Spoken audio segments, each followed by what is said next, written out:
This Arsenal team has been built and has been kind of structured not to play with the traditional number 9, because otherwise, if Saka is used to having a traditional number 9 there, he crosses that ball first time every single time, even on his wrong foot, and Gyökeres scores that. Whereas the second cross should never come to Gyökeres because Sanchez doesn't make the mistake and he stops the ball and the ball. So that's not the right pass. The right pass is the first one that Saka doesn't make. This is a team that has been for so many years used to play with false number 9, with a Gabriel Jesus, with a Kai Havertz, with a Merino. And Gyökeres is very different. And that's why I still think that he's still adapting to this team and the team is still adapting to him. He should have done better so far this season. He should have scored more. He should do more during a game, not just scoring, but sometimes his runs for me are just not clear enough. There's a few things that he should improve on already. But I thought that this goal was typical of what's happening with Gyökeres at the moment. He will score goals, he will get to 15, I think, this season in all competition. But you could see for me that Saka should have crossed that ball, but he's just not in the mindset right now to play that way. Before I'll go on. All I would say is that apparently we're not cool enough to be part of the chat group between Jules and Nadim. I do want to get we don't get the messages, apparently. And I want to know more about this chat group before I get the striker's opinion on this. Give us a bit more than Nadim about this conversation from your point of view. Yeah, it's more so, as I've been watching him play throughout the season, like it's fair to say that he is a good player. You could argue like a very good player, but for the way that Arsenal play, at times it doesn't seem like he suits them. You know, there are so many games where at times he almost feels anonymous, and it's good that in some ways, yes, he can battle it out with the defenders and so on. But when he comes up against a bunch of defenders who've got the same sort of physicality as him, then it all of a sudden doesn't look the same, doesn't seem of a benefit to Arsenal, and maybe there's a certain amount of control that they lose in a game because, say, he's involved in that manner. And yes, he's a great finisher, and Jules makes a good point. You know, if the service is first time, then great, you'll probably score more goals, but maybe that's not the strength or the tendency of those Arsenal players. So I try and think to myself sometimes, like, he's a good player for them to have, but I don't think if they win the league this season, it would be because they signed this number 9, which so many people have been talking about for the last, say, couple of years. Because I think for me, the way that Arsenal are, their strength comes in the collective, not necessarily 10 people potentially trying to feed one. So yeah, I see his benefit, I see how good he is. But even like to sum up that goal the other day, there's good fortune that leads to it. And in some ways, like, it felt weird seeing all the Arsenal players rally around him saying, oh look, well done Victor, well done, everybody celebrate Victor, he's finally scored. That doesn't really seem like the type of energy you'd have around a striker who's potentially going to propel you towards the league title. Would you like to state your case from the forwards union here? Well, I mean, it's in the same neighborhood of sometimes what we see from Manchester City and Erling Haaland. That it seems like he's just a passenger in the game when Manchester City has decided, as they do many a times and for long periods of time during a match in which it's just passing around the box, just passing, and they don't take advantage of what they have in front of them, which is, in the case of Erling Haaland, a world-class striker. Now, I don't think Gyökeres is at that level, but if indeed you're going to take advantage of a number 9, he needs, and this is not a mystery, he needs service. He needs service. And if you're a striker, you live and breathe and die on service. And I equate it as a source of life. If you're a striker and you're getting service, you're more likely to make the next run and to make the next run after that, because you know in your heart, in your soul, you believe that that ball is coming. When that ball doesn't come and you've made one run and you made a second run and you made a third run, when there's the fourth run, you're like, well, I don't know. I don't know that it's coming. I don't know that I'm going to get the service. And it limits your game. And I think Gyökeres is a guy that is not going to create on his own. He needs service. And it affects every part of his game. And that's the part that he should address, that it shouldn't affect every part of his game. But his movement stops, his level of activity stops, and it's because he knows, as the guys have referenced, that the service is probably not coming. Stevie, Kai Havertz is back. Has Gyökeres done enough to keep Havertz out? You'd have to say right now no, because Arteta keeps picking him. You know, Arteta clearly thinks eventually he's going to come good and get the amount of goals that they brought him in for. But I think Ali's comparison with Haaland and Gyökeres tells you why Haaland is an elite striker, because he's worked it out. He's figured out whenever certain players have got the ball, whether he can make the run or not make the run, and he figures out that he's in the right place at the right time. Now, Gyökeres was in the right place at the right time for that goal we just showed. But the previous game, there was one ball that wasn't across the 6-yard line. Gyökeres wasn't there because he hasn't worked out yet who does what, when, and where should he actually be all the time. That's the difference between the elite striker and Haaland, who's figured it out, and Gyökeres, who hasn't figured it out. It's for you that he has to back him after the coach himself took responsibility and blamed himself for those mistakes.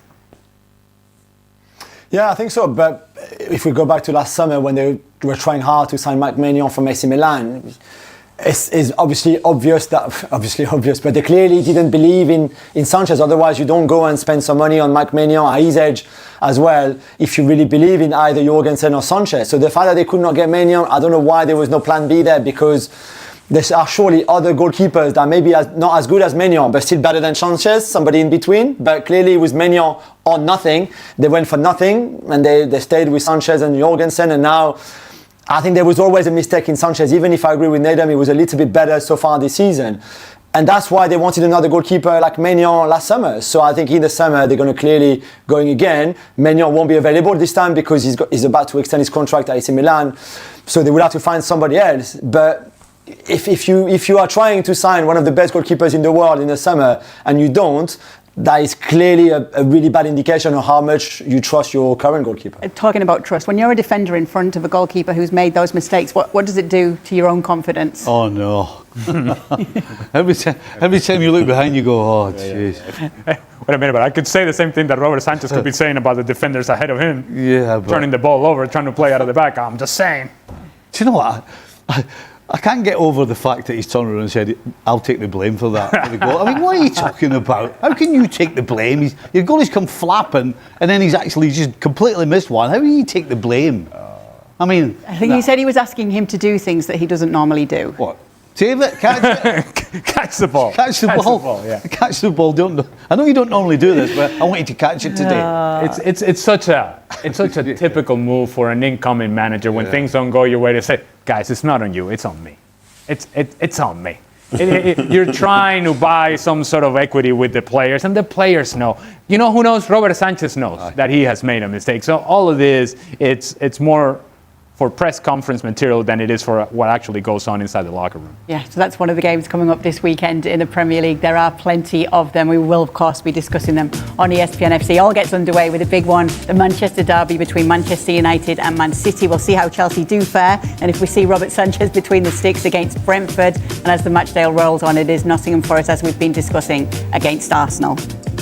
Hello and welcome into the latest edition of ESPN FC. Kay Murray, Alejandro Moreno and Stevie Nicol here in the studio. Lots to look forward to with the weekend ahead, and we will start with the Manchester derby. It's Manchester United hosting Manchester City at Old Trafford on Saturday morning. City currently chasing leaders Arsenal at the top of the table. Manchester United fighting to try and get into the top four, and now they have Michael Carrick back on the bench as interim manager. Let's welcome in Julian Laurent and Nader Manua to talk more about this. Before we say hello to them though, we thought we'd bring you everybody's predictions. Oh, all right. Yeah, I wonder if the guys are all agreeing on this one. It turns out they are, all except for Dan Thomas, who's gone for a 2-2 draw here. Where is, I'm sorry, excuse me, where is Kay Murray? I don't do predictions, LA. How come? Is that on your contract? I'm neutral. What? No prediction from me. Let's stay clear from this one. I guess you're special though. Nader, I'll start with you then. No new manager bounce with Michael Carrick coming back for you. Well, there could still be a new manager bounce, but I still think City are going to win this game. I think City's form has been, obviously they've drawn a couple of games, but I think it's 13 games unbeaten now, and I think that win against Newcastle midweek was a good sign for them, being able to rest a couple of the more like senior players who could have a big impact in this match tomorrow. But I'll be honest with you, like as a Man City supporter, like I hate derby days so much. From having suffered through the 90s, spending 3 years not even having a derby game because City weren't in the Premier League, to now knowing that across these last 20 years or so, to a certain extent, it doesn't even matter whether City are higher up in the league than United, because these derby games bring out at times the best in United. But I think on this occasion, I'm leaning towards City, and that new manager bounce fully can start after this game. What does Michael Carrick need to do with what he's got to try and get something here? Well, I think he needs to follow the lead of recent managers and sit tight and don't give anything away.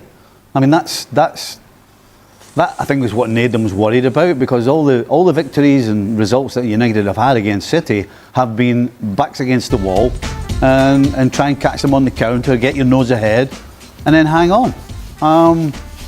Unfortunately, this new manager bounce with Carrick, all the talk from Michael Carrick has been about playing football and being attractive and all of these things.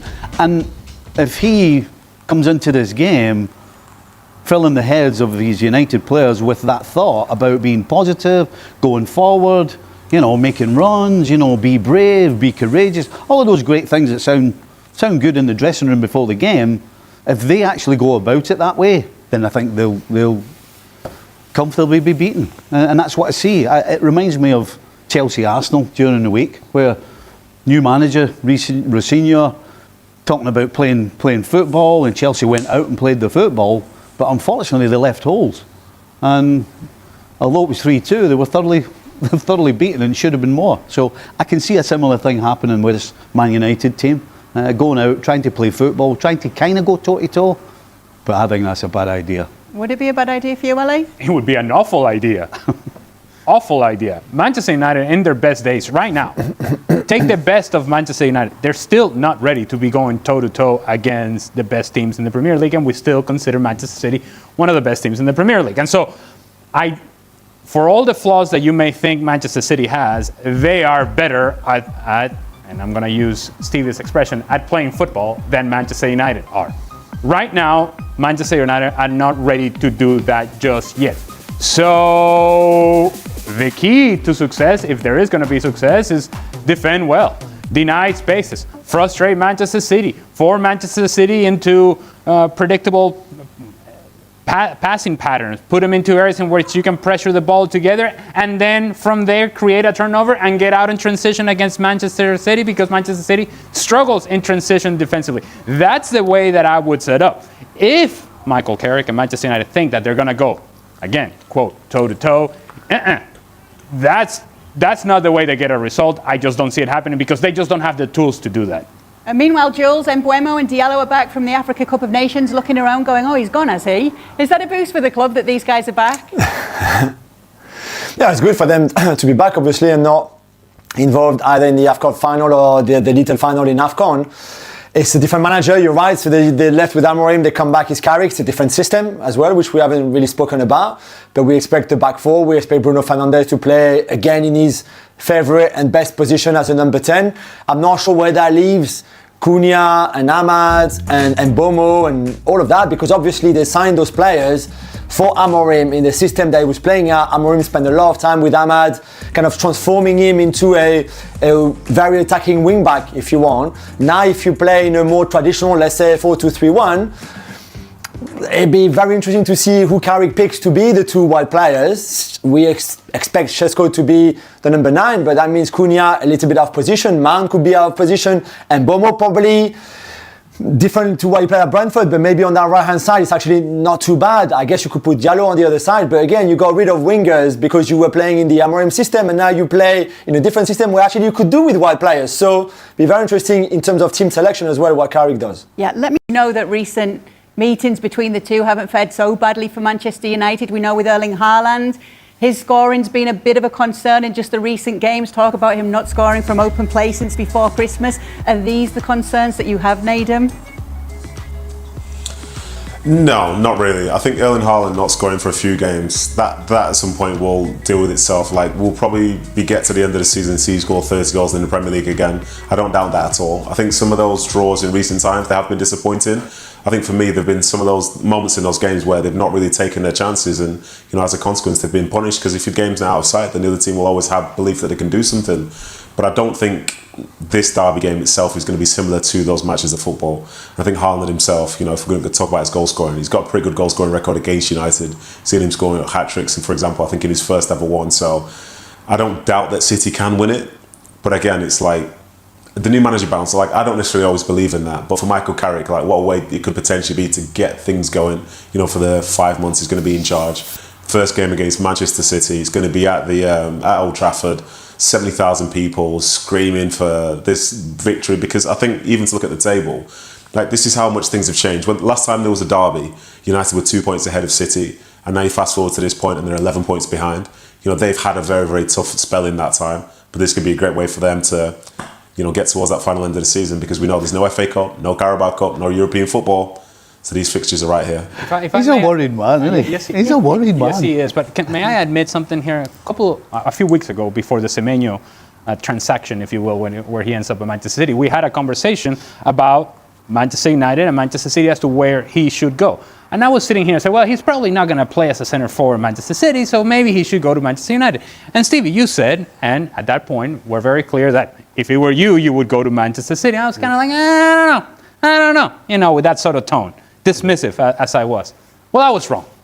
You were right. I was wrong. It's an actual threat on both sides. Winger-type players that can beat defenders from 1v1 situations that don't necessarily have to cut the ball back so that they can recreate and recycle possession of the ball. That, I think, benefits Erling Haaland. So I go back to the conversation about Erling Haaland. If you have guys that are not predictable in the attack because they're willing and capable of taking players from 1v1 situations, it makes his job easier because he can now find the space inside the 18-yard box knowing that somebody is about to get to the end line and cross the ball and put it into a dangerous area. Semenyo has provided that for this team. Stevie, you were right. Thank you. So obviously that's going to make Nathan feel a little bit better. I'm about to make him feel a bit worse in a minute. Well, Go ahead, Stevie. you were talking about the new manager bounce, but when somebody like Semenyo comes in, you get the new player bounce in the side that they join because everybody's trying to show him as well what they're all about. And he comes in like a breath of fresh air, is still scoring goals, he's got assists, and so that gives, it's just like a new player bounce. And so it's given City just a lift. And the fact that Gay's going to be coming in as well. I mean, Manchester City are pretty much on a high right now. Yeah, let's get to Mark Gahey if we can with you, Jules. Where are we with that? Yeah, we're finalising the deal. Now he won't play this weekend with Crystal Palace. He won't play again the derby obviously tomorrow, but he could well be involved in the next game. We said, I think since all the injuries, the Gvardiol and the Ruben Dias injury, that they were going to go and sign a centre back, one, maybe even two defenders, maybe one centre back and one a bit more versatile that can play in the full back position, maybe a centre back position. Well, the first one of that will be Mark Gahey around the £20 million mark. There's still a few bonuses, I think, to still sort out between the two clubs, which, as we said, on the face of it, you say this is a bargain for a player like him. Considering he only has 6 months left on his current contract, you still pay for somebody who you could get for free in 6 months' time. But hey, you need him now. Palace needs the money. So it makes sense. I think it makes sense from a Manchester City point of view.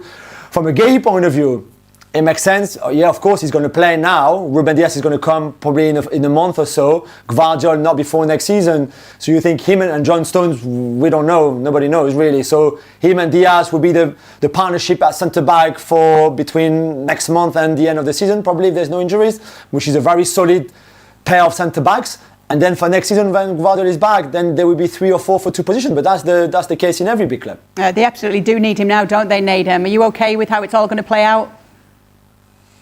Yeah, I think so. I think Kushinov's done well, Max Delaney's done well, but I think to be able to bring in like a full international at this point in the season, I think is great. Yes, the premium is there and paying £20 million for him, but maybe he would have come in the summer, but the necessity is there now. And I think if they want to be successful between now and the end of the season, then some of the gambles that maybe we've seen in recent sort of weeks, for as well as they've done, like you can't really afford to have that, say when you push them to shove when you're getting towards March and April time.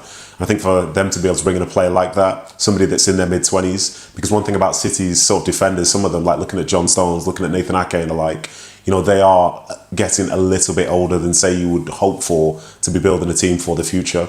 But in Gahey, someone who's in his mid-20s, I think it's a great signing, not just for now, but for the future of City as well. Are you gutted that Liverpool are going to miss out on him, Steve? Yeah, absolutely. Yeah.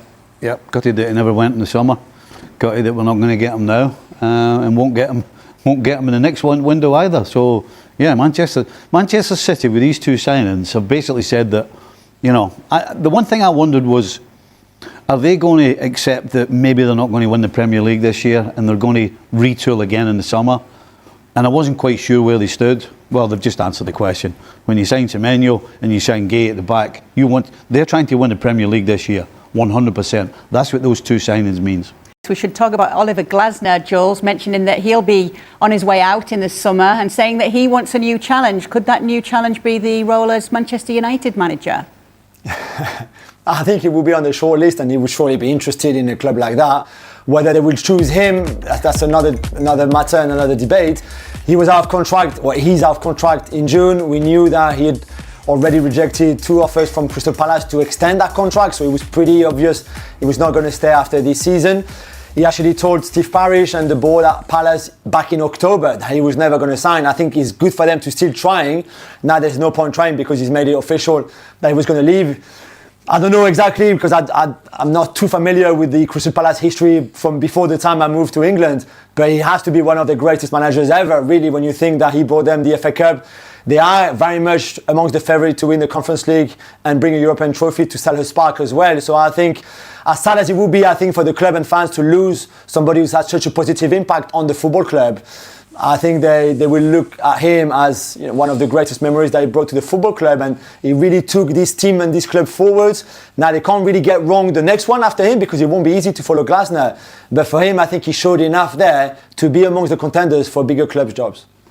Jules, why would Iriola from Bournemouth not be on that list? If I'm Manchester United, and let's make it a clear race between the two of them. If it's Oliver Glasner or Iriola from Bournemouth, surely you've got to take Iriola. Why would they take Oliver Glasner? I don't get this Oliver Glasner thing. No, you're right. I mean, there's a good debate. I know probably not for maybe tonight, but Glasner really did it at Palace and at Frankfurt. And I'm not saying they're two small clubs because they're not. But it's not United or Bayern Munich or Juventus or Liverpool or City and clubs like that.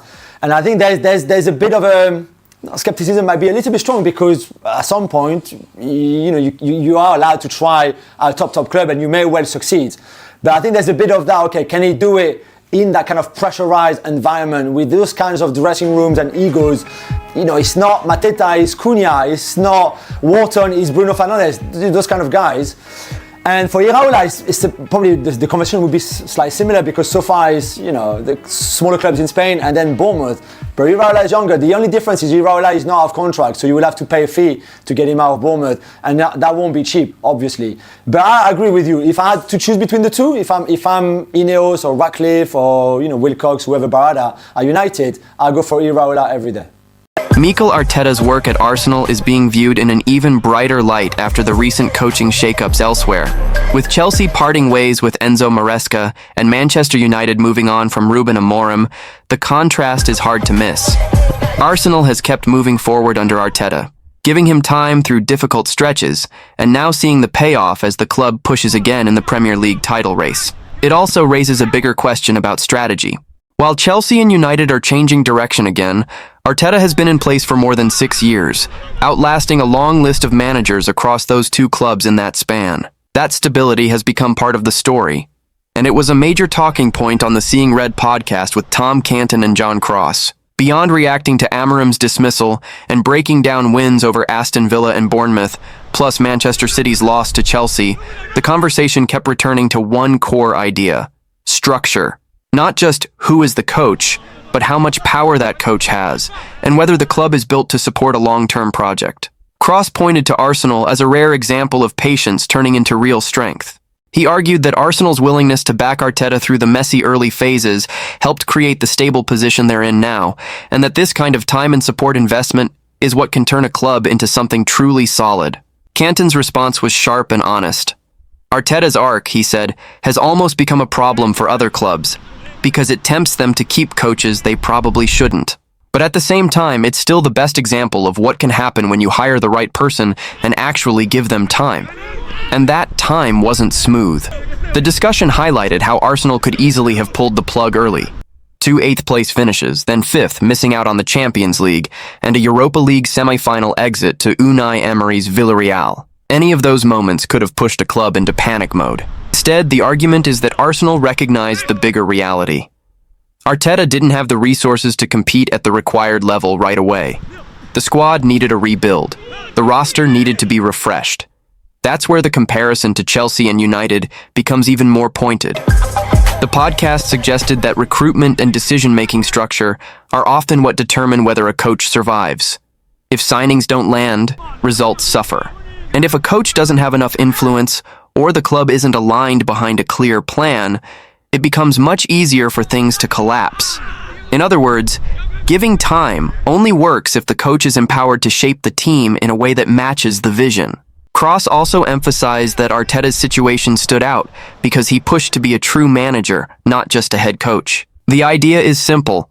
Top coaches want a real say in the build, and they want the club to match what they were promised when they took the job.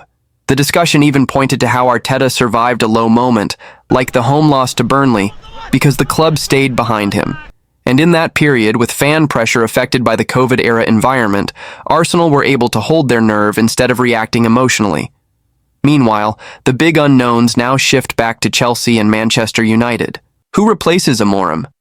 And how will the next chapter look at Chelsea? The answers may come sooner than people expect. But for Arsenal, the reality stays the same. They're stable, they're moving forward, and they're still in the title chase, while others are starting over again. And that contrast can shape how people judge every manager in the league. Because when two massive clubs hit the reset button again, it forces the same question Cross raised on the show. Is the quick switch actually fixing the problem, or just delaying the real work? The bigger takeaway from the discussion is that time isn't a magic solution by itself. It only becomes valuable when the club's structure supports the plan. And when the coach has the influence to push the squad in the direction he believes it needs to go. That's why the distinction between head coach and manager kept coming up. The podcast point is that if a coach is expected to own the results, he usually wants a meaningful say in the decisions that shape those results. And if he doesn't get that, patience alone won't save him. That's also where Arteta's early struggles get reframed. Those finishes and setbacks could have become a reason to panic. Instead, they became evidence of why alignment matters, because Arsenal chose to treat them as part of a build, not a final verdict. And once the squad was reshaped the way the club believed it needed to be, the results started to reflect that long-term approach. So the repercussions aren't just about Arsenal looking stable, it's about how stability changes your margin for error. When you don't reset every year, you're not constantly starting from zero. You're building on decisions, learning from setbacks, and keeping a clearer identity. For Chelsea and Manchester United, the immediate consequence is obvious. They're changing direction again, which means the next appointment carries even more weight. Because every new coach isn't just judged on results. He's judged on whether the club is finally giving him the structure and authority that the role demands. That's why the question at the end matters so much. Who will replace Amorim, and how will Liam Rosenior do at Chelsea? Because those answers will test the exact theme the show kept returning to. Time, support, structure, and control. And for Arsenal, it's a different kind of pressure. Stability doesn't guarantee trophies, but it does keep you in the fight longer. And right now, while others restart, Arsenal get to stay focused on what they're already doing, chasing the Premier League title.